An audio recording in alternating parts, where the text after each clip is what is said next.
Hey everyone, welcome back to another YouTube video, and in this video I'll be showing you guys how to fix Chase Mobile two-factor authentication code not received.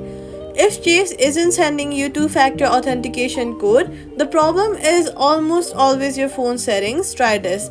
Make sure your phone isn't in do not disturb mode or blocked SMS mode. So turn your do not disturb mode or blocked SMS mode off. After that, you're going to switch from Wi-Fi to mobile data. Switch from Wi-Fi to mobile data to rule out network issues, and also make sure you are on a stable Wi-Fi so the app operates smoothly. Then restart your phone. After that, open the app and then